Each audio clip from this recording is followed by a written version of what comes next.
La meilleure recette de saucisse que j'ai jamais préparée, pratique, délicieuse et parfaite pour toutes les occasions. Pour commencer ma recette, j'ai 500 g de saucisses et je vais utiliser un bâtonnet pour les préparer. Insérez délicatement le bâtonnet au centre de la saucisse en veillant à ce qu'il soit bien fixé. Maintenant, nous allons enrouler les saucisses avec du fromage. Je vais vous montrer comment faire, c'est très simple. Enroulez le fromage autour de la saucisse avec soin en vous assurant qu'il soit bien ajusté. Une fois enroulé, fixez le fromage avec le bâtonnet pour éviter qu'il ne se détache pendant la préparation. Cette recette est très pratique et délicieuse, idéale pour des collations ou des fêtes. Une fois une saucisse terminée, continuez avec les autres jusqu'à ce qu'elles soient toutes prêtes. Vous pouvez les préparer avec ou sans fromage. Les deux options sont délicieuses. J'ai déjà inséré le bâtonnet dans toutes les saucisses. Comme vous pouvez le voir, elles sont prêtes pour l'étape suivante. Je mets les saucisses de côté et je commence à préparer la pâte pour les enrober. Dans un grand bol, je mets 150 g de farine de blé. J'ajoute 150 g de fécule de maïs, ce qui rend la pâte plus légère. J'ajoute une cuillère à soupe de sucre pour équilibrer les saveurs. J'ajoute également un œuf entier et une cuillère à café de sel selon le goût.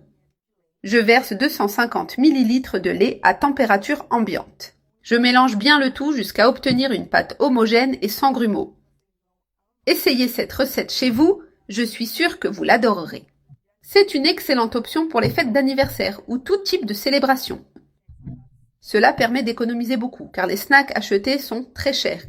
En les préparant à la maison, ils durent beaucoup plus longtemps et coûtent beaucoup moins cher.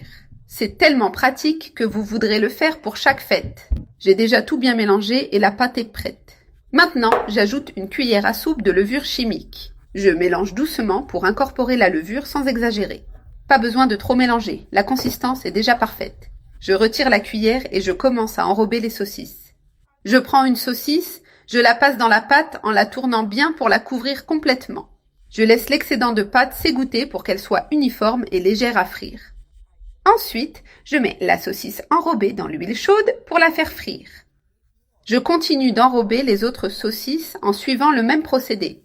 Placez-les avec précaution dans l'huile, en laissant de l'espace pour qu'elles cuisent bien. Pendant qu'elles cuisent, assurez-vous que l'excès de pâte ne tombe pas dans l'huile. J'en mets plusieurs à la fois et je les laisse frire jusqu'à ce qu'elles soient bien dorées. Elles sont parfaites. Regardez comme elles sont belles et bien dorées. Je retire les saucisses de l'huile avec précaution et les pose sur du papier absorbant pour enlever l'excès de gras. J'ai déjà fait frire le premier lot, mais il m'en reste encore à terminer. Voilà, notre recette est terminée. Il ne reste plus qu'à déguster. Je suis sûre que tout le monde adorera cette recette.